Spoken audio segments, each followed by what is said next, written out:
Hello, my name is Carolina Esteves Santana and I'm going to talk about the present perfect versus present perfect continuous.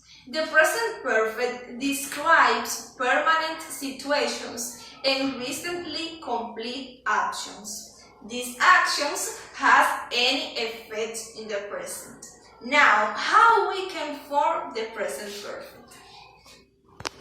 Subject plus the auxiliary have or has plus past participle form, the verb, plus object. For example, they have done the homework. Here we have a sentence in present perfect. We have the subject, they, we have the auxiliary, have, we have the verb in past participle form, done, and we have the object, the homework. It's important to know that when we are talking about present perfect, the verb is always in past participle form. And you have to be careful with the regular verbs that are the verbs that finish in ed and the irregular verbs that are the other verbs. We have here the negative form. To form the negative, we have to use subject plus have or has plus not plus past participle plus object.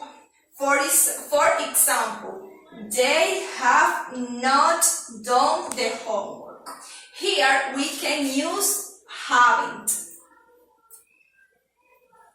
If you want, you can use haven't or have not. The question form. To form the question form, we have the auxiliary first. First, in the question form, the auxiliary have or has. Have plus subject plus past participle form of the verb plus object.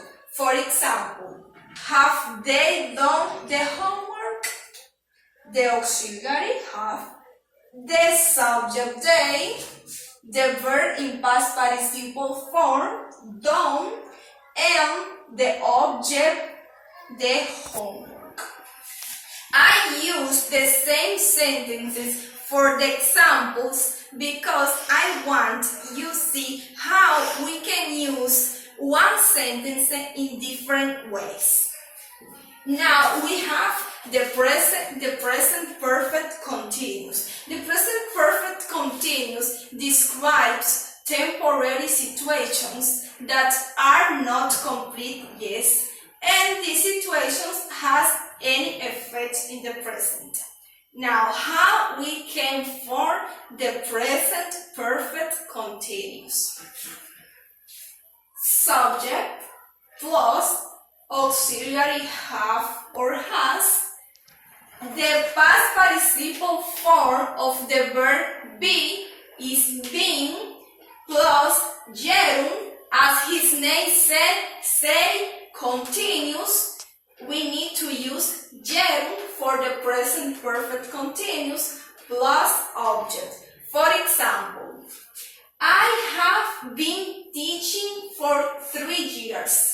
Or we can say too, I have been teaching here. You can add this if you want. I have been teaching here for 3 years. We have the subject I, we have the auxiliary have, we have been, the past participle form of the verb be. We always use being in present perfect continuous, and the verb in gerund or ing, always ing in present perfect continuous. And here for 3 years is the object. Now the negative form.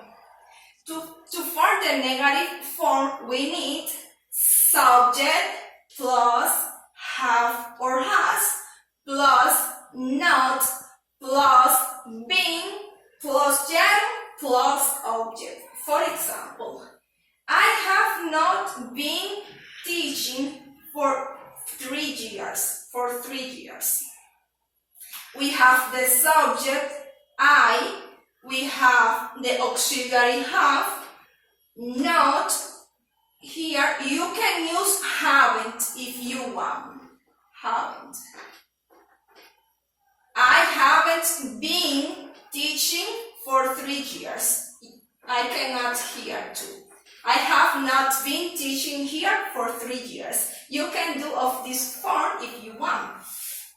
Question form.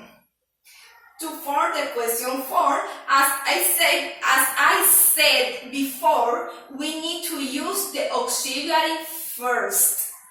Have or has, plus subject, plus been, plus gerund, plus object. For example, have you been teaching here? Have you been teaching here for 3 years? Now we are going to do a small review about the things that I said before. About the present perfect. The present perfect describes permanent situations. Is used for situations that recently completely done that have any effect in the present. And most of the time in the present perfect, we can see quantities. Yes, we can use how many or how much. In the present perfect continuous, describes temporary situations. And describes actions that are not complete yet. And the present perfect continuous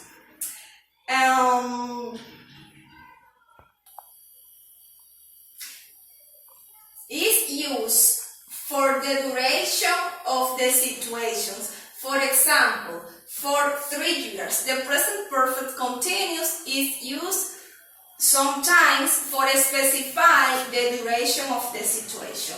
In these sentences, we can see when I said I have not been teaching here for 3 years, and specify the duration of the situations. Thank you for watching and bye. I wait your comments. Thank you for watching.